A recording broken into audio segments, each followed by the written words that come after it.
ਵਾਹਿਗੁਰੂ ਜੀ ਕਾ ਖਾਲਸਾ ਸ਼੍ਰੀ ਵਾਹਿਗੁਰੂ ਜੀ ਕੀ ਫਤਿਹ। ਧੰਨ ਧੰਨ ਬਾਬਾ ਨੰਦ ਸਿੰਘ ਜੀ। ਜਦੋਂ ਬਾਬਾ ਜੀ ਨੇ ਬਾਲਕ ਨਾਥ ਨੂੰ ਕਿਹਾ ਕਿ ਮਾਤਾ ਨੂੰ ਡਾਕਟਰ ਕੋਲ ਵੀ ਲੈ ਜਾਈਂ, ਤਾਂ ਬਾਲਕ ਨਾਥ ਕਹਿਣ ਲੱਗਾ, ਬਾਬਾ ਜੀ ਡਾਕਟਰ ਨੇ ਤਾਂ ਜਵਾਬ ਦੇ ਦਿੱਤਾ ਹੈ ਕਿ ਮਾਤਾ ਦੀਆਂ ਅੱਖਾਂ ਨਹੀਂ ਬਣਨੀਆਂ। ਤਾਂ ਬਾਬਾ ਜੀ ਕਹਿਣ ਲੱਗੇ, ਜਵਾਬ ਸਵਾਲ ਨਹੀਂ ਕਰੀਦੇ, 7 ਵਚਨ ਕਹੀਦਾ ਹੈ। ਅੱਗੋਂ 7 ਵਚਨ ਕੀਤਾ ਤੇ ਛੁੱਟੀ ਲੈ ਕੇ ਦਿੱਲੀ ਪਹੁੰਚ ਗਏ। ਹੁਣ डॉक्टर पास लेके गए। अगो डॉक्टर ने कहा, जब आपको कह दिया कि कुछ नहीं हो सकता। अगो बालक नाथ ने कहा, डॉक्टर साहिब एक बारी ट्राई फिर कर लो। हुण डॉक्टर ने टाइम दे दिता। उस दिन डॉक्टर कोल जाके एक अख दा ऑपरेशन करवा लिया। अगले दिन ही माई ने आवाज़ दिती, बालक रामा उरे आ। जदों बालक माई दे नेड़े होया ਤਾਂ हौली ਜਿਹੇ ਮਾਈ ने कहा, बालक नाथा ऑपरेशन ਤਾਂ एक अख ਦਾ डॉक्टर ने ਕੀਤਾ है, पर बाबा जी ने ਤਾਂ दोनों ਅੱਖਾਂ खोल ਦਿੱਤੀਆਂ। ਧੰਨ है बाबा जी ਦੀ शक्ति। माता कहन लगी, मैनू इत्थों लै जावो। बालक नाथ बोलिया, माता डॉक्टर ने 5 ਦਿਨਾਂ ਤੋਂ ਪਹਿਲਾਂ छुट्टी नहीं देनी। माई बोली, असी डॉक्टर कोलों एक अख खलवाउण वास्ते आए सी, पर महापुरुषां ने दोनों ਅੱਖਾਂ खोल ਦਿੱਤੀਆਂ। ਹੁਣ ਬਾਲਕ ਨਾਥ ਨੇ ਮੋਹਨ ਸਿੰਘ ਦੇ ਨਾਲ ਵਿਚਾਰ ਕੀਤੀ, ਜੋ ਬਾਬਾ ਜੀ ਦਾ ਸਤਸੰਗੀ ਸੀ ਤੇ ਬਾਲਕ ਰਾਮ ਦਾ ਮਿੱਤਰ ਵੀ ਸੀ ਅਤੇ ਇੱਕੋ ਹੀ ਮਹਿਕਮੇ ਵਿੱਚ ਨੌਕਰੀ ਵੀ ਕਰਦੇ ਸਨ। ਇਸੇ ਨਾਲ ਸਲਾਹ ਕਰਕੇ ਮੋਹਨ ਸਿੰਘ ਨੇ ਕੰਪਾਊਂਡਰ ਨੂੰ 5 ਰੁਪਏ ਦੇ ਦਿੱਤੇ ਤਾਂ ਕਿਹਾ ਕਿ ਸਾਨੂੰ ਇੱਥੋਂ ਛੁੱਟੀ ਦਵਾ ਦੇ। ਕੰਪਾਊਂਡਰ ਨੇ ਡਾਕਟਰ ਨੂੰ ਜਾ ਕੇ ਕਿਹਾ, ਮਾਈ ਮਰਨ ਵਾਲੀ ਹੋ ਗਈ ਹੈ, ਇਸ ਨੂੰ ਛੁੱਟੀ ਦੇ ਦਿਓ।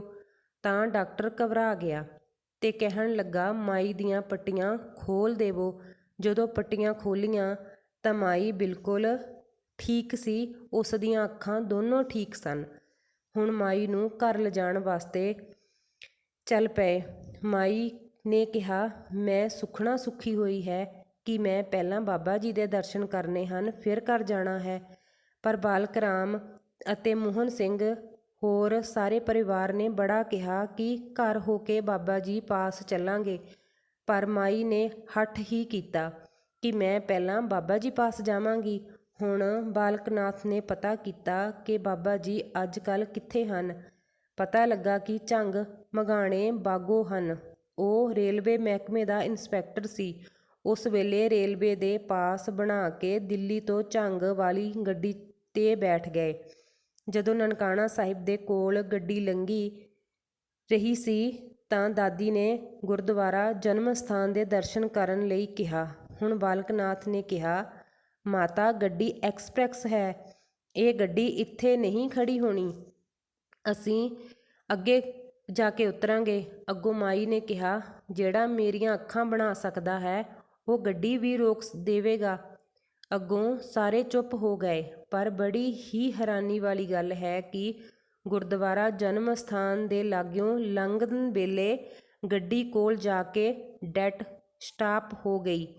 ਹੁਣ ਬਾਲਕ ਨਾਥ ਨੇ ਡਰਾਈਵਰ ਨੂੰ ਪੁੱਛਿਆ। ਉਸਨੇ ਕਿਹਾ, ਇੰਜਨ ਠੀਕ ਕਰਨ 'ਤੇ ਘੱਟੋ ਘੱਟ 1 ਘੰਟਾ ਲੱਗੇਗਾ।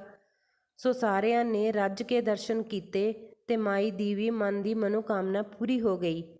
ਹੁਣ ਦਰਸ਼ਨ ਮੇਲਾ ਕਰਕੇ ਗੱਡੀ ਦੇ ਵਿੱਚ ਬੈਠ ਗਏ ਤੇ ਮਗਿਆਣੇ ਸਟੇਸ਼ਨ 'ਤੇ ਪੁੱਜੇ। ਰਾਤ ਦੇ 10 ਵੱਜ ਚੁੱਕੇ ਸਨ। ਸਟੇਸ਼ਨ ਮਾਸਟਰ ਨੇ ਕਿਹਾ, ਰਾਤ ਇੱਥੇ ਰਹਿਣ ਦਾ ਪ੍ਰਬੰਧ ਹੋ ਜਾਵੇਗਾ, ਕਿਉਂਕਿ ਉਹ ਰੇਲਵੇ ਦੇ ਮਹਿਕਮੇ ਦੇ ਅਫਸਰ ਸਨ। ਪਰ ਮਨ ਵਿੱਚ ਵਿਚਾਰ ਕੀਤਾ, ਐਡੀ ਦੂਰੋਂ ਆ ਕੇ ਕੀਰਤਨ ਦਾ ਰਸ ਨਾ ਮਾਣਿਆ ਤਾਂ ਕੀ ਬਣਿਆ। ਕੀ ਵਿਚਾਰ ਕੀਤੀ ਕਿ ਹੁਣ ਅਸੀਂ ਇੱਥੇ ਨਹੀਂ ਰਹਿਣਾ। ਵਿਚਾਰ ਕੀਤੀ ਕਿ ਉਹਨਾਂ ਨੇ ਟਾਂਗਾ ਲੈ ਕੇ ਬਾਬਾ ਜੀ ਪਾਸ ਚਲੇ ਜਾਣਾ ਹੈ। ਇਸ ਲਈ ਉਹਨਾਂ ਨੇ ਇੱਕ ਟਾਂਗਾ ਲੈ ਲਿਆ ਤੇ ਰਾਤ ਨੂੰ ਠੰਡੇ ਠੰਡੇ ਰੇਤ ਦੇ ਟਿੱਬਿਆਂ ਵਿੱਚ ਲੰਘ ਕੇ ਅੱਧੀ ਰਾਤ ਨੂੰ ਠਾਠ ਵਿੱਚ ਪਹੁੰਚ ਗਏ। ਇਤਫਾਕ ਨਾਲ ਲੱਦਾ ਸਿੰਘ ਪਹਿਰੇ 'ਤੇ ਸੁੱਤਾ ਹੋਇਆ ਸੀ। ਬੁੜੀਆਂ ਨੂੰ ਬਾਹਰ ਬਿਠਾ ਦਿੱਤਾ ਤੇ ਬੰਦੇ ਅੰਦਰ ਚਲੇ ਗਏ। ਪਹਿਰੇ 'ਤੇ ਤੀਸਰੀ ਬਲਗਨ ਵਿੱਚ ਗਏ ਤਾਂ ਹਜੂਰਾ ਸਿੰਘ ਉਸ ਵੇਲੇ ਹਜੂਰੀ ਵਿੱਚ ਤਿਆਰ ਬਰ ਤਿਆਰ ਖੜ੍ਹਾ ਸੀ। ਉਸਨੇ ਕਿਹਾ, ਤੁਹਾਨੂੰ ਪਹਿਰੇਦਾਰ ਨੇ ਨਹੀਂ ਰੋਕਿਆ। ਉੱਤਰ ਵਿੱਚ ਕਿਹਾ, ਜੀ ਉਹ ਤਾਂ ਸੁੱਤਾ ਪਿਆ ਹੈ, ਹੁਣ ਬਾਬਾ ਜੀ ਨੇ ਇੱਥੇ ਹੀ ਬਿਠਾ ਦਿੱਤਾ। ਇਹ ਬਾਬਾ ਜੀ ਹਜੂਰਾ ਸਿੰਘ ਜੀ ਬਾਬਾ ਜੀ ਦੇ ਨਗਰ ਪਿੰਡ ਸ਼ੇਰਪੁਰੇ ਤੋਂ ਸੀ। ਸ਼੍ਰੀ ਬਾਬਾ ਈਸ਼ਰ ਸਿੰਘ ਜੀ ਦੇ ਵੱਡੇ ਗੁਰਭਾਈ ਸਨ। ਹੁਣ ਹਜੂਰੀਏ ਨੇ ਪੁੱਛਿਆ, ਤੁਹਾਡੇ ਨਾਲ ਹੋਰ ਵੀ ਕੋਈ ਹੈ? ਅੱਗੇ ਉੱਤਰ ਵਿੱਚ ਕਿਹਾ, ਜੀ 2-3 ਮਾਈਆਂ ਹਨ ਅਤੇ ਅਸੀਂ ਦਿੱਲੀ ਤੋਂ ਆਏ ਹਾਂ। ਅੱਗੋਂ ਬਾਬਾ ਹਜੂਰਾ ਸਿੰਘ ਨੇ ਕਿਹਾ, ਤੁਸੀਂ ਮਾਈਆਂ ਨਹੀਂ ਲਿਆਉਣੀਆਂ ਸੀ। ਅੱਗੋਂ ਬਾਲਕ ਰਾਮ ਨੇ ਕਿਹਾ, ਜੀ ਸਾਨੂੰ ਲੈ ਕੇ ਹੀ ਮਾਈਆਂ ਆਈਆਂ ਹਨ। ਹੁਣ ਹਜੂਰਾ ਸਿੰਘ ਬਾਬਾ ਜੀ ਪਾਸ ਗਿਆ, ਜੀ ਦਿੱਲੀ ਤੋਂ ਕੁਝ ਸੰਗਤ ਆਈ ਹੈ। ਅੱਗੋਂ ਬਾਬਾ ਜੀ ਨੇ ਕਿਹਾ, ਸੰਗਤ ਨੂੰ ਜਲ ਪਾਣੀ ਛਕਾਉਣ ਤੋਂ ਬਾਅਦ ਪਰਲੇ ਰੇਤ ਦੇ ਟਿੱਬੇ ਤੇ ਕੁਝ ਸਮਾਂ ਆਰਾਮ ਕਰ ਲੈਣ ਦਿਓ। ਸਵੇਰੇ ਕੀਰਤਨ ਤੋਂ ਬਾਅਦ ਦਰਸ਼ਨ ਮੇਲਾ ਹੋਵੇਗਾ। ਅੱਗੋਂ ਹਜੂਰੀਏ ਨੇ 7 ਵਚਨ ਕਰ ਜਲ ਪਾਣੀ ਛਕਾ ਕੇ ਟਿੱਬੇ ਤੇ ਪੈਣ ਵਾਸਤੇ ਤੋਰ ਦਿੱਤਾ। ਅੰਮ੍ਰਿਤ ਵੇਲੇ ਕੀਰਤਨ ਤੋਂ ਬਾਅਦ ਦਿਨੋਂ ਬਾਬਾ ਜੀ ਨੇ ਆਪਣੇ ਪਾਸ ਬੁਲਾ ਲਿਆ। ਹੁਣ ਸੰਗਤ ਨੇ ਪ੍ਰਸ਼ਾਦ ਅੱਗੇ ਰੱਖ ਕੇ ਮੱਥਾ ਟੇਕਿਆ। ਬਾਬਾ ਜੀ ਨੇ ਜੀ ਆਇਆਂ ਆਖਿਆ, ਸੁਖ ਆਨੰਦ ਪੁੱਛੀ। ਹੁਣ ਬਾਬਾ ਜੀ ਨੇ ਕਿਹਾ, ਤੇਰੀ ਮਾਈ ਦਾ ਕੀ ਹਾਲ ਹੈ, ਜਿਹੜੀ ਅੱਖਾਂ ਮੰਗਦੀ ਸੀ? ਅੱਗੋਂ ਬੇਨਤੀ ਕੀਤੀ, ਬਾਦਸ਼ਾਹ, ਉਹ ਮਾਈ ਦੀ ਹੀ ਸਾਨੂੰ ਇੱਥੇ ਲੈ ਕੇ ਆਈ ਹੈ। ਹਜੂਰ ਨੇ ਕਿਹਾ, ਉਹ ਕਿਸ ਤਰ੍ਹਾਂ? ਅੱਗੇ ਬੇਨਤੀ ਕੀਤੀ, ਪਾਤਸ਼ਾਹ, ਹਸਪਤਾਲ ਵਿੱਚ ਆਪਰੇਸ਼ਨ ਇੱਕ ਅੱਖ ਦਾ ਕੀਤਾ ਸੀ, ਦੋਨੋਂ ਠੀਕ ਹੋ ਗਈਆਂ। ਡਾਕਟਰ ਨੇ ਛੁੱਟੀ ਦੇ ਦਿੱਤੀ। ਅਸੀਂ ਘਰ ਲੈ ਜਾਣ ਲੱਗੇ ਤਾਂ ਮਾਈ ਕਹਿਣ ਲੱਗੀ, ਮੈਂ ਪਹਿਲਾਂ ਬਾਬਾ ਜੀ ਦੇ ਦਰਸ਼ਨ ਕਰਨ ਜਾਣਾ ਹੈ। ਪਾਤਸ਼ਾਹ, ਮਾਈ ਨੂੰ ਹਸਪਤਾਲ ਤੋਂ ਹੀ ਆਪ ਜੀ ਦੇ ਚਰਨਾਂ ਵਿੱਚ ਆਉਣ ਦਾ ਪ੍ਰੋਗਰਾਮ ਬਣਾ ਲਿਆ। ਹਜੂਰ ਨੇ ਕਿਹਾ, ਇਹ ਵੀ ਇੱਕ ਦਰਿਆ ਲੰਘ ਕੇ ਆਈ ਹੈ।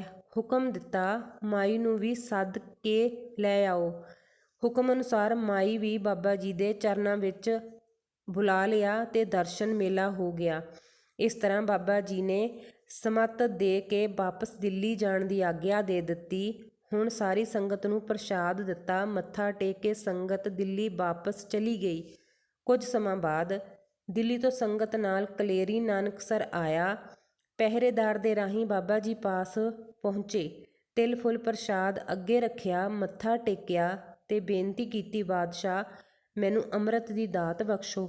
ਅੱਗੋਂ ਬਾਬਾ ਜੀ ਨੇ ਕਿਹਾ, ਬਾਲਕ ਰਾਮਾ, ਮੈਂ ਕਿਸੇ ਨੂੰ ਅੰਮ੍ਰਿਤ ਨਹੀਂ ਛਕਾਇਆ, ਨਾ ਛਕਾਉਣ ਦਾ ਹੁਕਮ ਹੈ। ਜੇ ਛਕਣ ਵਾਸਤੇ ਮਨ ਬਣਾ ਲਿਆ ਹੈ ਤਾਂ ਜਦੋਂ ਕੁਝ ਸੰਗਤ ਤਿਆਰ ਹੋ ਜਾਵੇਗੀ, ਤੂੰ ਵੀ ਸੰਗਤ ਨਾਲ ਛਕ ਲਵੀਂ।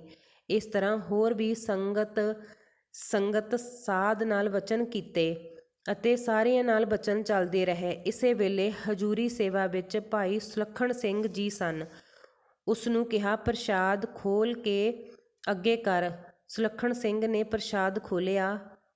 5 ਪੱਗਾਂ, 5 ਤੌਲੀਏ, ਕੁਝ ਨਹਾਉਣ ਵਾਲੀਆਂ ਸਾਬਣ ਦੀਆਂ ਟਿੱਕੀਆਂ ਤੇ ਤੇਲ ਦੀਆਂ ਬੋਤਲਾਂ ਬਾਬਾ ਜੀ ਦੇ ਅੱਗੇ ਕੀਤੀਆਂ। ਬਾਬਾ ਜੀ ਨੇ ਇੱਕ ਪੱਗ ਬਾਲਕ ਨੂੰ ਦਿੱਤੀ ਤੇ ਕਿਹਾ, ਜੇ ਅੰਮ੍ਰਿਤ ਛਕਣਾ ਹੈ ਤਾਂ ਪੱਗ ਬੰਨ੍ਹ ਲੈ। ਅੱਗੇ ਬਾਲਕ ਰਾਮ ਨੇ ਪੱਗ ਉਸੇ ਵੇਲੇ 7 ਵਚਨ ਕਰਕੇ ਬੰਨ੍ਹ ਲਈ। ਬਾਕੀ ਸੰਗਤ ਨੂੰ ਹੋਰ ਪ੍ਰਸ਼ਾਦ ਵਰਤਾ ਦਿੱਤਾ ਤੇ ਹੁਕਮ ਹੋਇਆ, ਇਸ਼ਨਾਨ ਪਾਣੀ ਕਰਕੇ ਦੀਵਾਨ ਵਿੱਚ ਚੱਲੋ। ਇਸ ਤਰ੍ਹਾਂ ਸਾਰੀ ਸੰਗਤ ਨੂੰ ਵਿਦਾ ਕੀਤਾ। 1-2 ਦਿਨ ਇੱਥੇ ਰਹੇ ਤੇ ਫਿਰ ਆਗਿਆ ਲੈ ਕੇ ਵਾਪਸ ਦਿੱਲੀ ਚਲੇ ਗਏ। ਕੁਝ ਚਿਰ ਮਗਰੋਂ ਬਾਲਕ ਸਿੰਘ ਦੇ ਘਰ ਪੁੱਤਰ ਹੋਇਆ। ਫਿਰ ਆ ਕੇ ਮੱਥਾ ਟੇਕਿਆ ਤੇ ਬੇਨਤੀ ਕੀਤੀ, ਬਾਦਸ਼ਾਹ, ਇਸ ਦਾ ਨਾਮ ਬਖਸ਼ਿਸ਼ ਕਰੋ। ਹਜੂਰ ਨੇ ਇਸ ਕਾਕੇ ਦਾ ਨਾਮ ਰਾਮ ਸਿੰਘ ਰੱਖਿਆ। ਇਸੇ ਤਰ੍ਹਾਂ ਹਮੇਸ਼ਾ ਹੀ ਸਮੇਂ-ਸਮੇਂ ਸਿਰ ਬਾਬਾ ਜੀ ਦੀ ਪ੍ਰਸੰਨਤਾ ਪ੍ਰਾਪਤ ਕਰਨ ਆਉਂਦੇ ਰਹੇ। ਬਾਬਾ ਜੀ ਦੀ ਇੰਨੀ ਮਹਿਮਾ ਸੀ ਕਿ ਇੱਕ ਬ੍ਰਾਹਮਣ ਜਾਤ ਵਿੱਚ ਪੈਦਾ ਹੋਇਆ ਬੰਦਾ ਗੁਰਸਿੱਖੀ ਨੂੰ ਧਾਰਨ ਕਰ ਲਿਆ ਕਿ ਉਹਨਾਂ ਦੇ ਦਰਸ਼ਨ ਦਿਦਾਰੇ ਹੀ ਇੰਨੇ ਸੀ ਕਿ ਬੰਦਾ ਆਪਾ ਭੁੱਲ ਜਾਂਦਾ ਹੈ ਤੇ ਗੁਰੂ ਵਾਲਾ ਬਣ ਜਾਂਦਾ ਹੈ। ਵਾਹਿਗੁਰੂ ਜੀ ਕਾ ਖਾਲਸਾ, ਸ਼੍ਰੀ ਵਾਹਿਗੁਰੂ ਜੀ ਕੀ ਫਤਿਹ।